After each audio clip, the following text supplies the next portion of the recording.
नमस्कार बच्चों, कैसे हो आप सब लोग। बेटा आज हम करेंगे आपकी हिंदी पाठ्य पुस्तक कृतिका भाग 2 का पाठ नंबर 2, जिसका नाम है जार्ज पंचम की नाक। इससे पहले वाली वीडियो में हमने इस लेसन के लेखक के बारे में जाना था और थोड़ा सा हमने लेसन भी पढ़ा था। तो हम एक बार फिर से थोड़ा सा रिवाइज़ कर लेते हैं लेसन। तो बेटा इस लेसन में रानी एलिजाबेथ के बारे में बताया गया है। वो बताया गया है कि जो रानी एलिजाबेथ है वो हिंदुस्तान के दौरे पर आने वाली है। तो जो हिंदुस्तान में उनके आने के लिए तैयारियां बड़े ही ज़ोर शोर से हो रही हैं। तो रानी एलिजाबेथ का जो दर्जी है वो भी काफ़ी परेशान है। उसकी परेशानी का कारण क्या है कि जब रानी एलिजाबेथ हिंदुस्तान आएगी तो हिंदुस्तान आने के बाद वो पाकिस्तान भी जाएगी, नेपाल भी जाएगी। तो जब वो वहाँ पर जाएगी तो वो क्या पहनेगी। तो आए दिन रानी एलिजाबेथ के बारे में अखबारों में खबरें भी छपती रहती हैं। उनका एक सेक्रेटरी है जो एक तरह से जासूस भी बोल सकते हैं उसको। उसके बारे में भी कहा गया है कि शायद वो इस महाद्वीप का तूफ़ानी दौरा कर चुका है। तो उस वक्त ज़माना नया था। तो जो रानी थी वो अपने साथ फ़ौज को तो ले जा नहीं सकती थी, लेकिन उसने एक फ़ोटोग्राफ़रों की फ़ौज ज़रूर तैयार कर ली थी कि वो जहाँ पर भी जाएगी तो वो जो फ़ोटोग्राफ़र होंगे वो उनकी क्या करेंगे, पिक्चर्स वगैरह खींच लेंगे। तो इंग्लैंड के अखबारों में जो खबरें छपती थी तो उसकी जो कटिंग्स होती थी वो हिंदुस्तानी अखबारों में हर दूसरे दिन चिपकी हुई नज़र आती थी।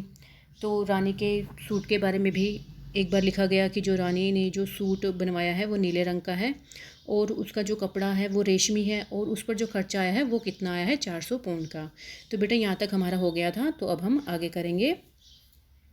रानी एलिजाबेथ की जन्मपत्री भी छपी, प्रिंस फिलिप के कारनामे छपे और तो और उनके नौकरों, बावर्चियों, खानसामों, अंगरक्षकों की पूरी जीवनियाँ देखने में आई।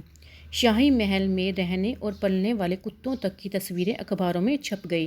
अब देखो, जो रानी एलिजाबेथ थी उसके बारे में आए दिन अखबार में कुछ ना कुछ छपता ही रहता था। तो जो रानी एलिजाबेथ थी और उसके जो नौकर थे, जो खानसामे में थे, जो बावर्ची थे, अंगरक्षक थे, उन सब के बारे में भी कुछ ना कुछ छपता ही रहता था।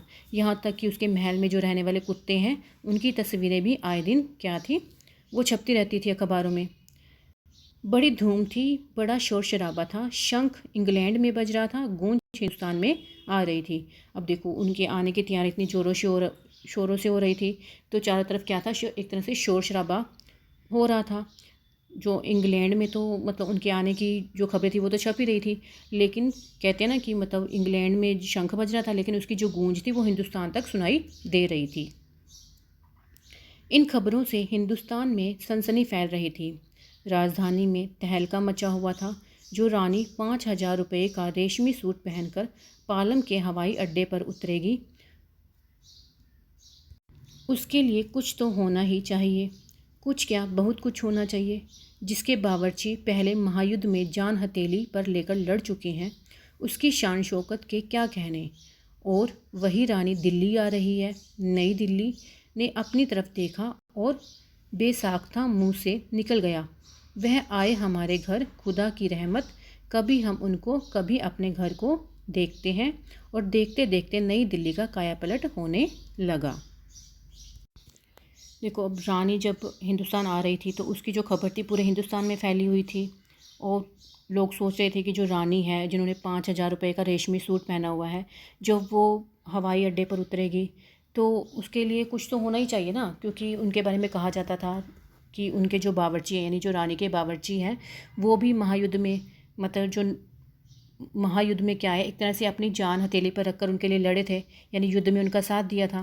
तो कहते कि ऐसी रानी जिसके बावर्ची तक युद्ध में लड़े हैं तो उनकी शान और शौकत का तो कहना ही क्या।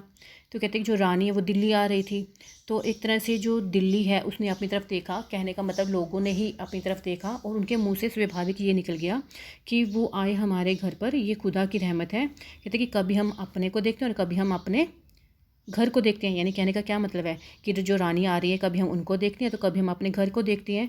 तो ये सब सोचकर ही वहाँ पर जो रहने वाले नेता लोग थे, बड़े बड़े अफसर थे, उन्होंने क्या किया, दिल्ली का कायापलट कर दिया। एक तरह से दिल्ली को क्या कर दिया, चेंज कर दिया। और करिश्मा तो यह था कि किसी ने किसी से नहीं कहा, किसी ने किसी को नहीं देखा, पर सड़कें जवान हो गई, बुढ़ापे की धूल साफ हो गई, इमारतों ने नाजनीनों की तरह श्रृंगार किया। अब देखो यहाँ पे कह रहे करिश्मा क्या था कि किसी ने किसी को कुछ नहीं कहा। कहने का मतलब क्या है कि जो वहाँ की जो सड़कें थी उसकी वहाँ पे सफाई कर दी गई, जो धूल थी वो वहाँ से हटा दी गई, और जो इमारतें थी वो भी क्या होगी, एक तरह से एक जो खूबसूरत औरत होती है उसकी तरह उसका श्रृंगार कर दिया गया। कहने का क्या मतलब है, जो इमारतें हैं उनको भी सजा दिया गया और जो सड़कों पर जो गंदगी थी उसको भी साफ़ कर दिया गया। तो बेटा आज के लिए इतना ही। ओके बेटा।